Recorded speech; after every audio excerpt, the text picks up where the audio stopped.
All right, welcome back, everybody. We'll get started today getting into the actual kind of actions of evaluating limits of functions. All right, we'll get back into some of the more applications like we do with our slope and whatnot as we go through.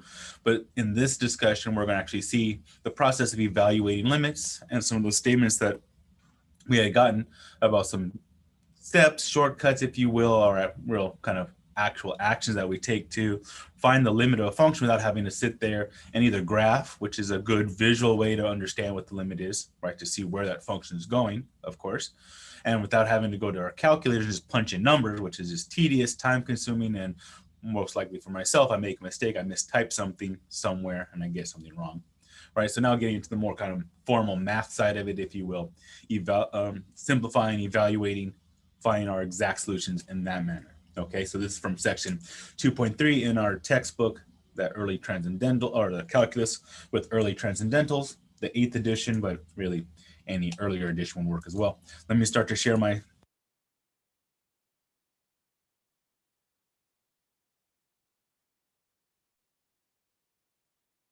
or I'll call it evaluating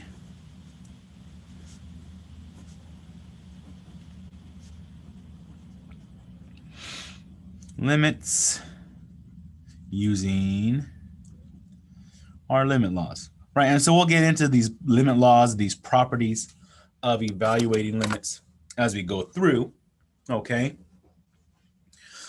But really, let's go back into this discussion, okay? And so remember, we had gone through this problem, find the limit if it exists. Okay, so we're going to start to see that stipulation in many of our problems. Find this limit if it exists, because what we had talked about with our graphing work from that section 2.2 in the previous lecture was that limits in order for a limit to exist, right, that left side and right side limit have to match, right? So we're going to two different values, two different y coordinates on our graph. I know it might be a little bit hard to see, right? We're not going to have a limit. They have to coincide. They have to meet up at the same point in order for that limit to exist. Even if it's undefined, if we have a hole in our graph, as long as we're approaching the same relative y value from either side, even if our function as a whole, okay, not defined, that limit will exist. But if we're going to two different places from the left, the right, that limit will not exist. Okay? All right, so find this limit if it exists. The one we had done before, I took this limit as x approached 2 of that expression, that function, that rational function, x squared minus 4 over x squared plus 4x minus 12. All right, if you go back to that very first lecture, I'll put parentheses around this. Right, here's our function f of x. Our limit as x approaches a, in this case, a is 2. We want to see what that limit's going to be. And so we had done in our first lecture for this course, right, you can go back to that recording. We had gone through those steps of plugging in values for x close to 2, and we were arriving upon our result. So if you go back to my notes here, even as x approaches 2, let x equal 1.9, 1.99, 1.999, right? We're approaching 2 from the left side. Approach 2 from the right side, 2.1, 2.01, 2.001, not actually letting x equal 2. And we're seeing that the y results, we're all approaching one common result of 0.5 or 1/2, right? So now instead of having to, all right, and typically when we go through these problems in discussion, I don't want to have to sit there and calculate. We want that next kind of step in analyzing these functions, these limits, right? Find this limit as x approaches 2.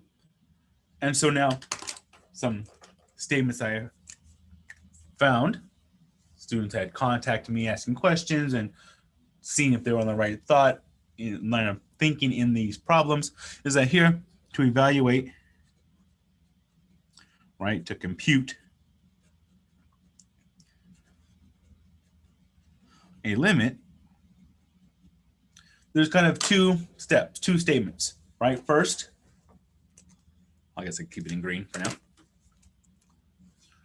What I might try to do, and it also gives us a little bit of a context of what actions we need to take, a little bit of foreshadowing here into future actions, right? Try to use direct substitution first, right? Try to just plug in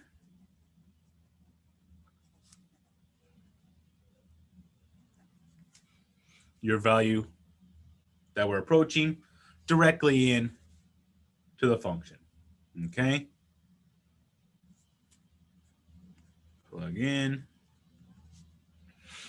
the value x is approaching, right? That value a directly into the function, directly into the expression.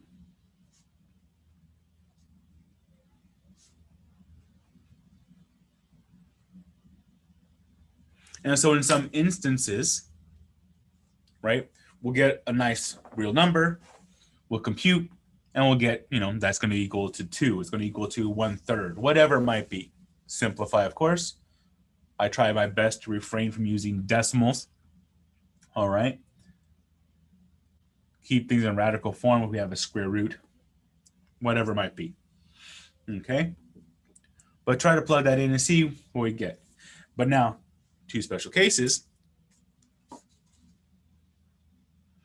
If we get, as a result, that 0 over 0, that's an indeterminate form. We can't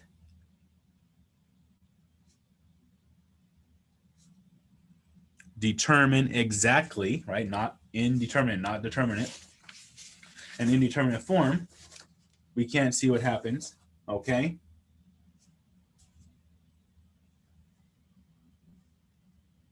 If we get that format, that means then we're going to use algebra to try to simplify. And that was some of the comments I saw with this problem. Simplify and reducing that rational expression.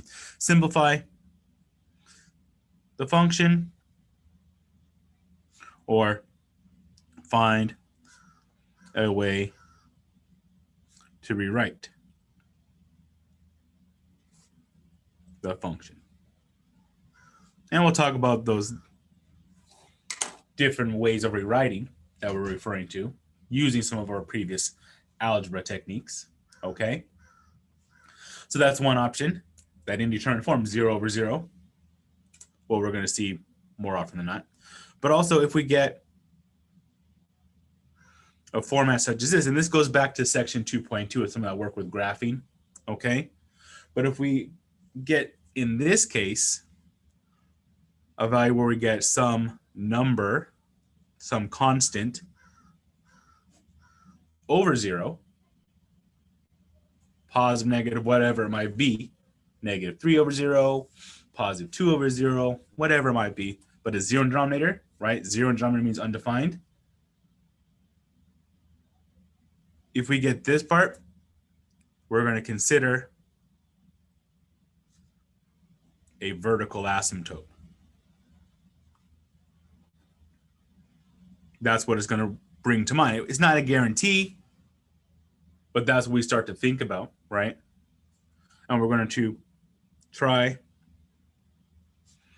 to check if that function approaches positive infinity or negative infinity. Okay, and we'll see some more of these as we go along in this chapter, some of these limits involving infinity. Okay, I think it's in section 2.5 if I remember correctly, or let me double check here. Yeah, 2.5 I believe is when we start talking about, or maybe 2.6, sorry, with some of these limits with infinity, okay? And we'll start talking about those kind of checks, all right? But first up, we're going to try that direct substitution, because these types of results, whether we get a real number, an indeterminate form, or one of these undefined forms, if you will, is going to give us a lot of information. And then kind of, as I mentioned in this part, step 2, right? Use algebra to simplify or rewrite in order to compute,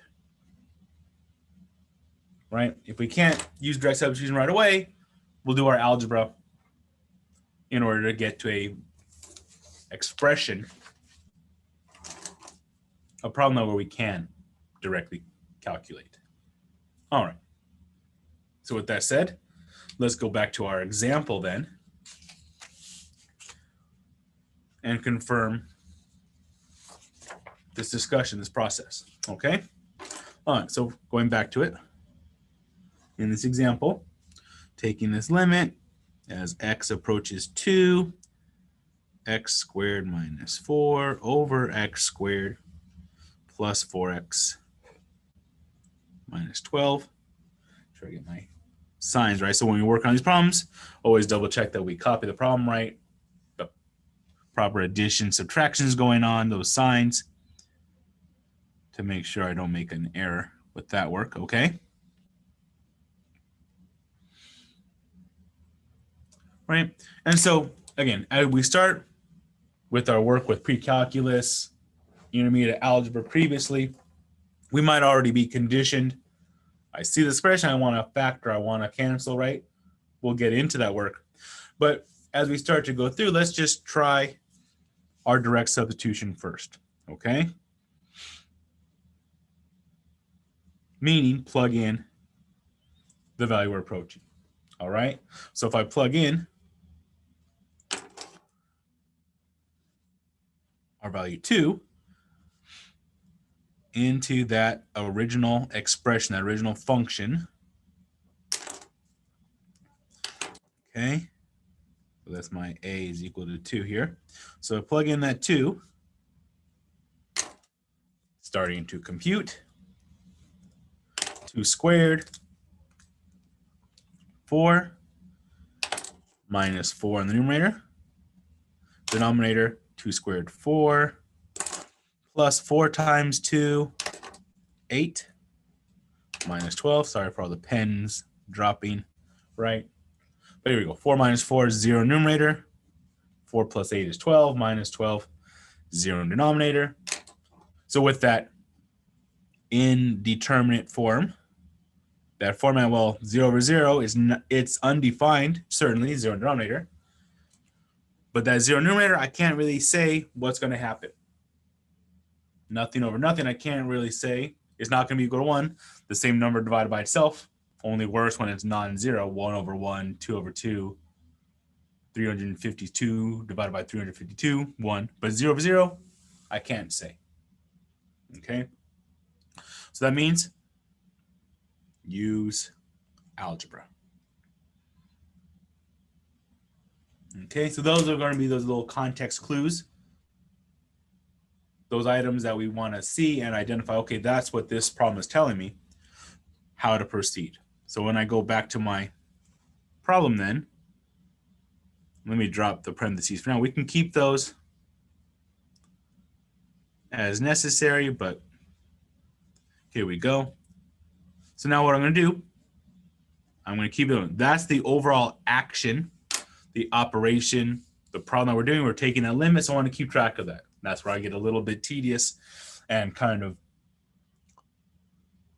nitpicky, if you will, about notation, just to be clear here, right? Because I don't want to lose track of this is the action, this is the problem I'm trying to solve. I'm trying to find that limit. What am I finding the limit of? This function. But as we saw, I can't directly substitute. And now this comes in, well, we might have thought about when we first saw that function, the fact that x squared minus 4, that difference of squares, I can factor x plus 2, x minus 2, a squared minus b squared, right? A plus b, a minus b, that difference of squares factoring in our denominator. And again, that's when we're going to get some practice in factoring. Later on, we might need to do our guess and check, AC method, Even some of those old formats, the sum or difference of cubes, they'll throw that in the book once in a while just to try to make sure we remember those. This case, though, one of our straightforward trinomials to get x squared up front, x times x. No coefficient or just coefficient 1. Made our life easier. Two numbers that multiply to be negative 12 but add to positive 4. To multiply to be negative, that means one positive, one negative. Adding to positive 4, multiplying to be negative 12. The pair, positive 6 and negative 2. Right? And again, which order you put doesn't matter as long as you keep the negative with the 2, positive with that 6 in the denominator.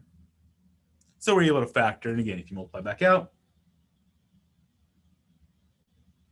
we're right back to this original expression. Dropping this down. And our point here, the x minus 2 is those common factors. Now that it's a multiplication, those are factored completely. We can cancel those binomials. And notice those are the pieces, if you will, that are giving us the zeros. 2 minus 2, 0, 2 minus 2, 0. So that's what's really causing those zeros for numerator denominator. I'm able to cancel those out. And we're left with this simplified equivalent form, x plus 2 over x plus 6 from that rational expression. And if we go back to it, our work with pre-calculus and intermediate algebra, thinking about our rational expressions, these two original rational expression and the simplified form, they're exactly identical. They give us the same value if I let x equal any number other than 2, right? So everywhere else, x equals negative 5, x equals positive 7. Those decimal numbers, 1.9, 1.99, 2.1, 2.01. These two expressions will give us the same exact y values, results of our function. But with that simplifying, it's removing that component, that piece that was giving us those zeros, that one location where our function was undefined, right? So again, these are defined exactly the same, okay? But now with that simplified format, now we can use direct substitution. So I'm gonna put this little ds for direct substitution. Now I'm gonna plug in that x is 2 into that simplified form, and 2 plus 2 in the numerator, 4, 2 plus 6 in the denominator, 8. Anytime we get a fraction, we want to simplify, and we get that 1/2. Exactly what we saw with our calculation previously, plugging in all those numbers close to 2 but not exactly equal, right? And so in that case, we see that that limit of our original function, since is exactly the same, it's exactly equivalent to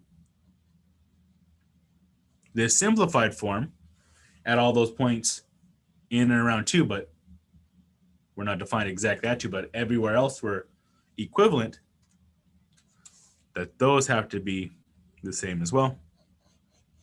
So there's just kind of that summary statement at the end.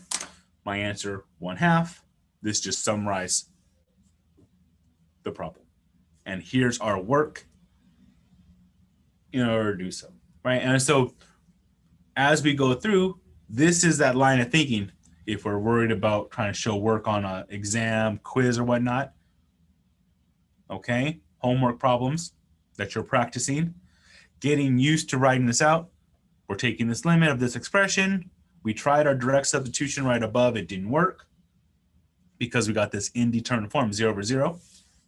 So instead, we tried our algebra.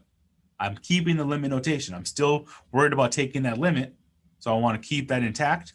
I'm doing my algebra work, factoring, canceling. Now I still have this limit. We haven't done the limit yet. I haven't found the value we're approaching. But now I have my simplified form, which is going to be easier for me to calculate. Now actually taking that limit, if you will, evaluating limit, I'm going to plug in, I'm direct substituting. Plugging in x is going to 2, wherever I see x in my expression.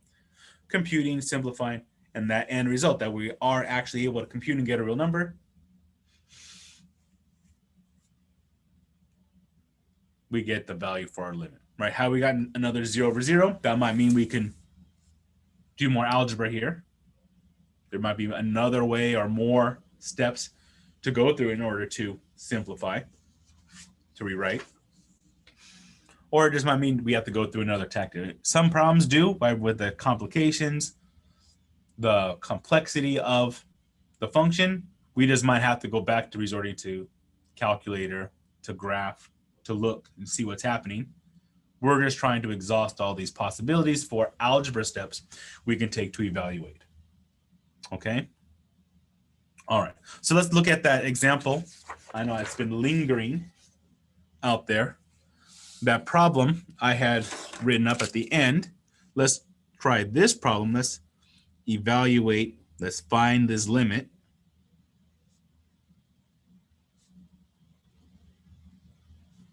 And we have here the limit as x approaches positive 4 of this x squared minus 16 over the square root of x plus 5 minus, watch my numbers here, 3.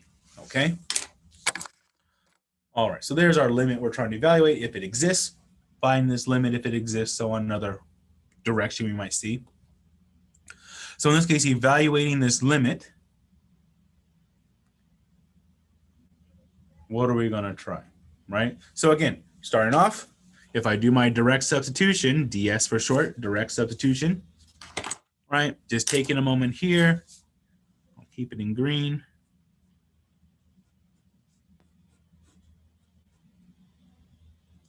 Watch your order of operations, right? But plugging in 4, that's the value we're approaching.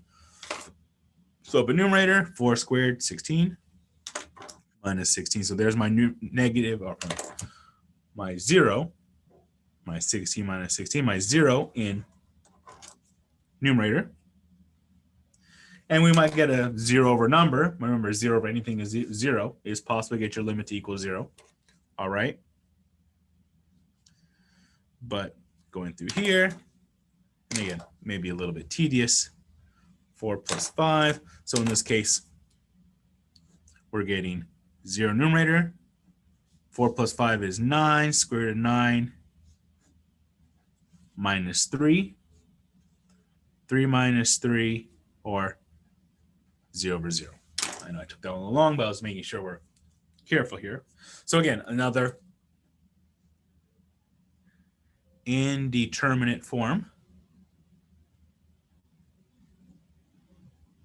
That 0 over 0, I can't say what's happening. That means we need to use algebra.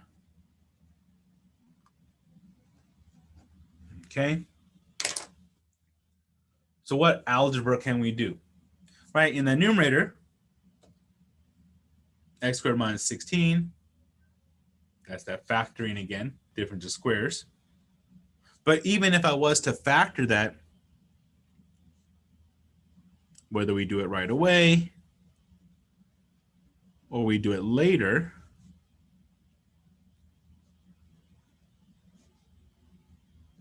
take my time to write this, okay? So even if we do that factoring, x squared minus 16, x plus 4, x minus 4.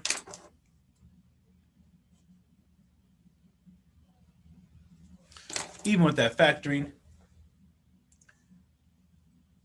we basically want to get rid of these zeros that occur in numerator and denominator. If x is approaching 4, 4 minus 4, that's what's giving my 0 numerator. But that's not going to necessarily cancel right now. I don't have the same exact x minus 4 to cancel within the denominator, right? That's what we're hoping, to get some kind of cancellation to occur, getting rid of those zeros. But right now that doesn't happen in this format. Now we need to think about how can I get rid of that 0 in denominator, right? That's the real heart of the matter. And looking at it, looking at the denominator, square root of x plus 5 minus 3. We have this radical, this square root in the denominator. So that's when we're going to have to think about this work. We need to rationalize. And in some problems, depending on where that radical appears, we might do the typical rationalize the denominator, or we might also see rationalizing the numerator in that same context, right? Basically want to get rid of that square root because that's going to give us better opportunity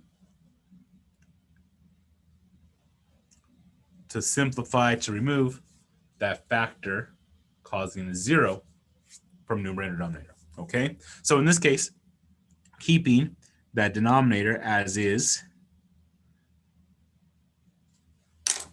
in parentheses. Now to rationalize, we're going to multiply by the conjugate. The same expression, but just exchanging whatever sign we have between the square root, the radical, and the other term, exchanging with a opposite sign. So with this subtraction, we do our addition. And whatever I multiply in the denominator, I multiply my numerator as well. Okay, so in this case, we're going to use the conjugate. Right? So if any of these steps are not clear, causing you some confusion, definitely, right, take that time to go back either into that review section, review chapter 1, search online with Google or whatever it might be, YouTube, right? Multiplying by the conjugate, rationalizing with the conjugate, you look up those kind of comments. And we might get some help, support there. If you have questions, right, always email me as well. And we can go through it, right? But just give me some alternate methods for finding this information. All right. So with that said, taking this limit as x approaches 4.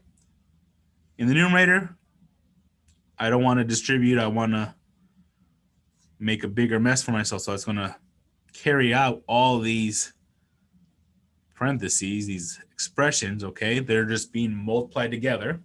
We can rearrange if you want to. But now in that denominator, this is the key part. When I multiply by that conjugate, rationalize the denominator, right? Just like we have our x plus 4x minus for the difference of squares.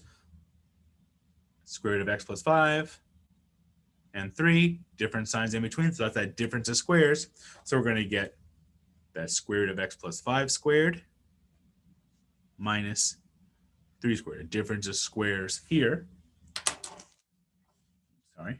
You can distribute, you can FOIL if that makes it clearer for yourself. But in doing this, keeping the numerator, I know it's a lot of information up there, but just tracking along through. X plus 5 underneath that square root being squared. Square and square root. X plus 5 drops out. The radicand expression underneath. Minus stays. We're subtracting. 3 squared is 9. And so then, I know I'm running out of room here, but luckily we're almost there.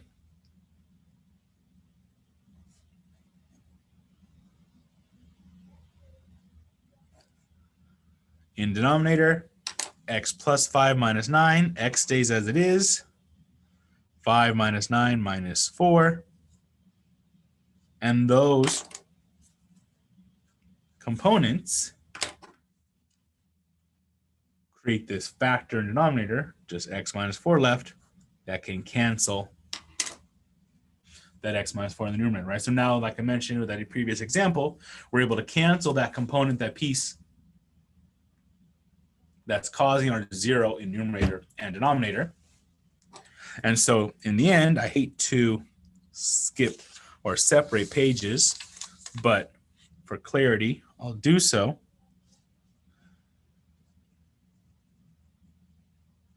So now we're left with that factor number has gone away. So just in the numerator, x plus 4 times the square root of x plus 5 plus 3, right? All over 1, I'll leave that away. And now we can do our direct substitution. We've canceled out that factor, that component, creating the 0 in numerator and denominator. So what's left to do? Letting x go to 4. Remember what value we're approaching. Plugging that in. 4 plus 4 is 8. Square root of 4 plus 5 is 9 plus 3. 8 root 9 is 3. 3 plus 3 is 6. Bear with me. 8 times 6 is 48. Whew.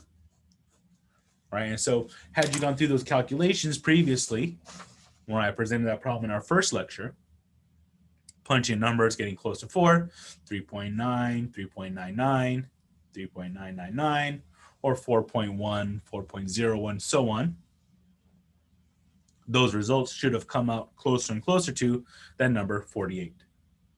Right, so in the end, though we went through all those steps in rewriting, right, so I didn't necessarily call it simplifying, I'll call it rewriting that original function, okay, using some factoring techniques and rationalizing, we were able to achieve this result. Get that in line, zoom out a little bit, where our limit of that original function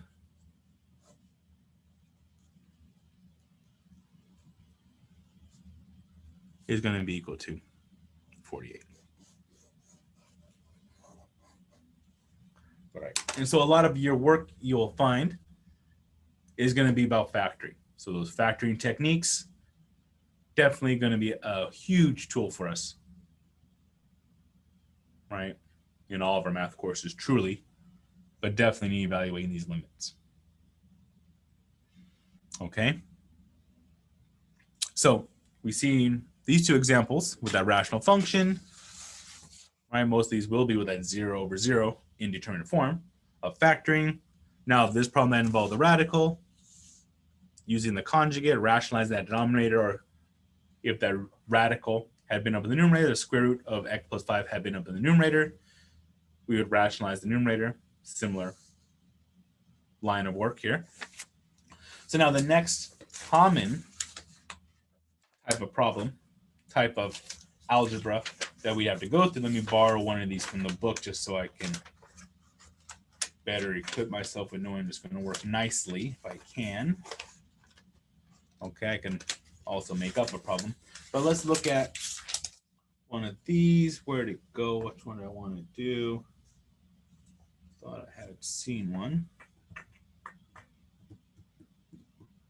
Let's look at this one. Okay, so in this next example, let's try here. Problem number 24. Okay, and this is on page 103 in the text from section 2.3. Okay, and this problem, evaluate the limit. If it exists, we're taking this limit as h goes to 0.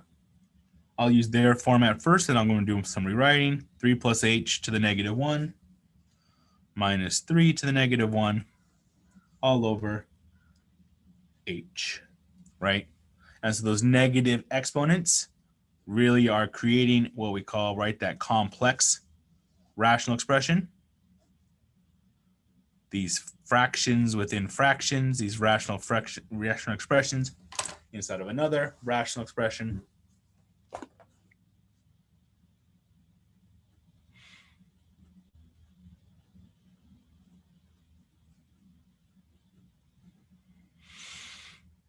Okay.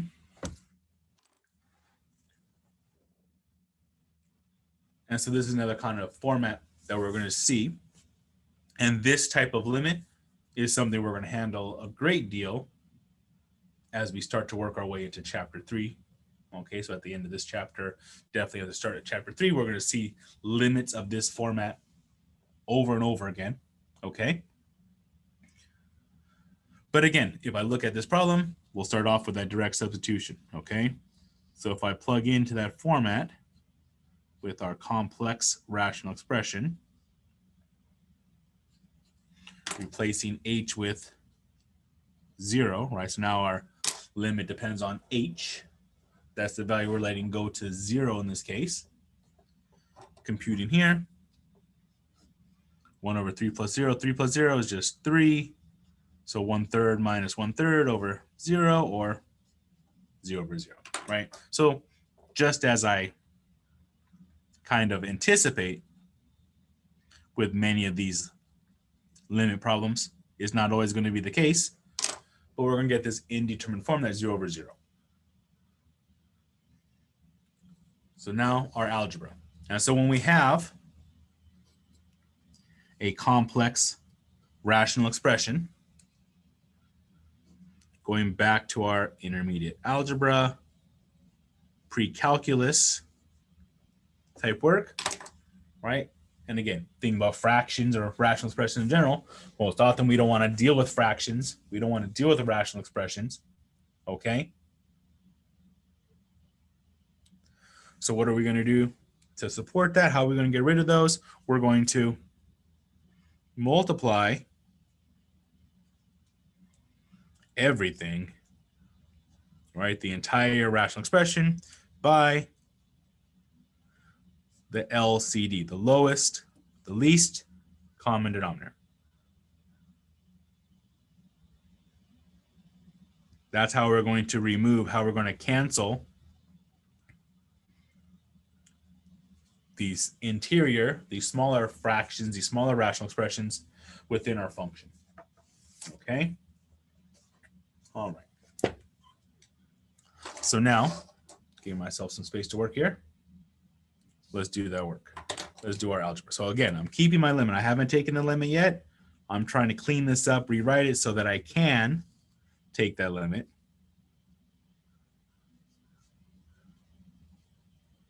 So our LCD, let me put that in blue over here. We need a factor of 3 plus h. I want to cancel that denominator.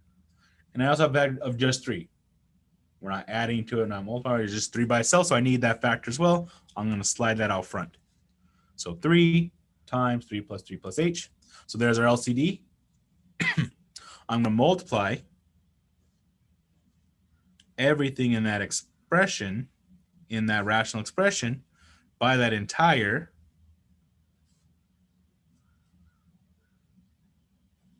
LCD. All right, we can make one big rational expression or one big problem to multiply one set of parentheses. But just to make sure I'm careful, I like to multiply all my different terms, expressions, by that full LCD. So that's the way I can remember what factors cancel and what factors remain. So as we go through, right, 3 plus h's cancel. I'm left with just 3 times 1, or 3 in the numerator. Subtraction stays. In this case, my lone factor of 3 cancels. I'm left with 3 plus h. Watch those parentheses because that's subtraction. That negative is going to have to carry through for me. Down denominator, there's nothing to cancel. This is just a straight multiplication. I'm going to slide my terms around a little bit. 3 times h times 3 plus h. But again, you can leave it in any order since it's multiplication. So with that, a little bit more algebra. Now we can distribute that negative in. Limit as h goes to 0. 3 minus h over 3 times h times 3 plus h. Really reinforcing that these are all being multiplied together in that denominator, okay? Taking this limit as h goes to 0. Negative h, right? 3 minus 3 goes away. 3 times h times 3 plus h. Again, You can try substituting 0 here, but 0 numerator, 3 times 0, 0 times 3 plus 0, 3 times 0, still 0. So we haven't gotten rid of the zeros in that indeterminate form yet. But looking at this, since these are just multiplications, this h can cancel with that h here. And now we have this limit as h goes to 0, -1, right? If we cancel that h out, we saw that negative a 1 coefficient, that placeholder, -1 up top. 3 times 3 plus h.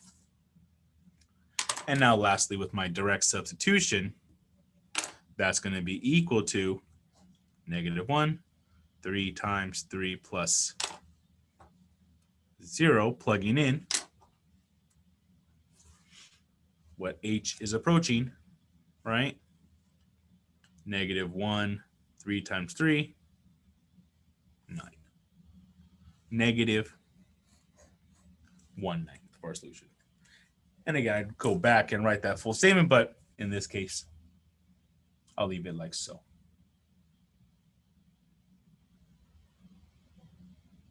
Right, and so those are our kind of 3 most common actions necessary to evaluate these limits with algebra. Factoring, of course, that kind of comes up with all the problems, truly. Rationalizing with the conjugate when there's a radical or square root involved.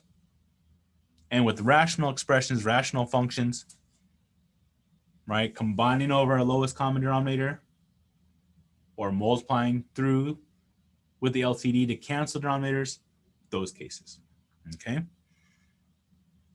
And then once we get to a point where we have simplified as far as we can, getting rid of those zeros that appear numerator and denominator, if you will, those factors, those terms, those components that cause those zeros in numerator and denominator, then we can directly substitute what h or x or whatever variable is we're approaching, plug that value in, and hopefully there arrive upon a real number, solid, constant result.